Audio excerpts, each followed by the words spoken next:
Thank you so much, Prof. One of the things that you have touched, you said you have to work together as a sector to create a bigger sector. It really touched my heart that we are supposed to work together, especially when we are in a sector. And I'm giving a room to the dynamites we have connected here to continue and ask the professor some questions as he is available to answer your questions. So for those who have questions, feel free to drop some questions in the chat box, and also to raise your hands in case you want to verbally ask your question. For those who have questions, let's go ahead and type in our chat box.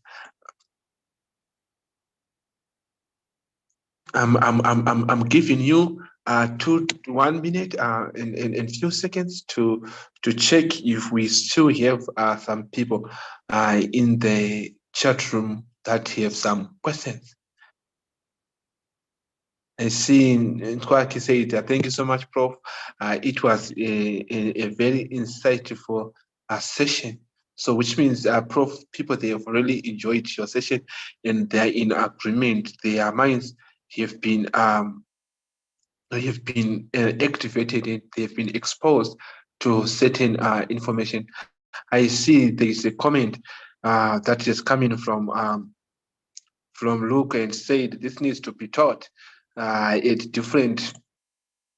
My phone is moving, but this is to be taught at different environments in schools, which means they're looking forward to maybe having access to this kind of information. So, Prof, over to you. If you also have some nuggets that you want to share with us before we move forward to close the session. Thank you so much, facilitator. As I say, the thing to remember for young people is that honestly, you are not just the leaders for the future, but you're the leaders for today, and that we have reached a stage in Africa where there's nowhere to run to.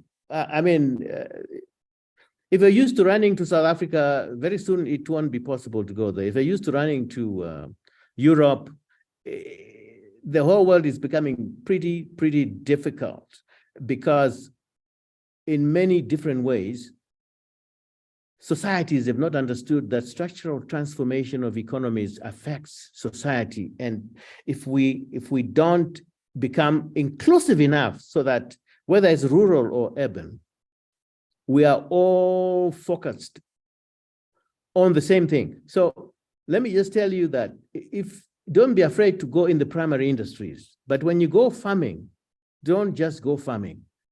You must first have line of sight where your product is going to be manufactured.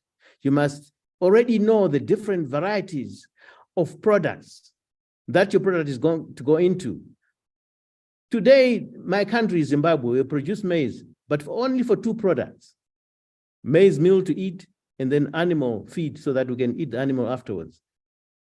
Meanwhile, there's more than 20 products you can make from maize through manufacturing. And half of those don't have to be manufactured in big towns. They can be manufactured in villages and small towns. We are importing many maize products in my country, which we could manufacture locally. Starch alone, there's 4 or 5 different types of starch that we're importing for confectionery, for stationery, and so on and so forth. For pharmaceuticals, different types of starch.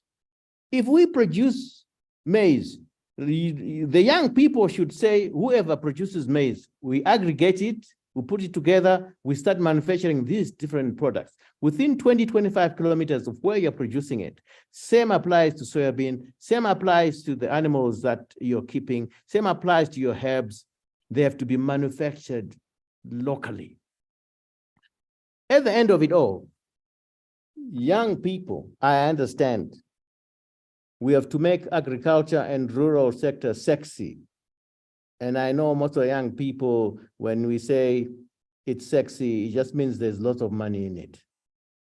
Well, it will only have lots of money if you add value to it as close as possible to where you're producing it.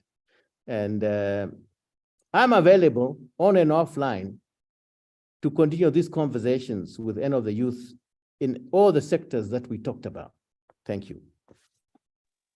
Thank you so much, Prof. While you were speaking, I received some of the questions, and one of the questions said, who controls Africa now? Since you said whoever controls Africa controls the world.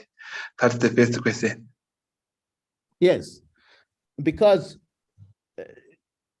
right now as we speak, the biggest competition for Africa is between three superpowers: United States, China, and the European Union. Russia comes in a poor fourth. Right now, as we speak, don't fool yourself. This world we are in, the United States, China, and the European Union would want to control the basic raw materials, because when you control the raw materials in Africa, you get them cheapest. From basic metals to the valuable ones, and then to your other raw materials where they then go and manufacture. We don't manufacture. I told you it's only 1.5%. Whoever controls Africa wants to make sure you don't manufacture. Whoever controls Africa wants to make sure that you continue selling to them raw material cheaply. And thirdly, whoever controls Africa wants you to buy their finished products. They buy your raw materials for cheap, they sell you back. We are importing toothpicks, for heaven's sake. We export our timber, we import toothpicks, something you can manufacture in the village. So all I'm saying is, whoever controls Africa's raw materials and trade patterns not only controls Africa, but he has the fastest growing economy like China today, because China has overtaken China in controlling African resources. China is going to grow very fast until Africa wakes up and realizes we in Africa are going to be the next superpower after China, because China is already overtaking the US. We are going to overtake China. If we wake up, we'll overtake China before 2050, before you guys become the presidents of this continent of which you are going to be. But if we sleepwalk into it, it will take us up to 2060, 2070 to have the largest, to be the next superpower. Thank you.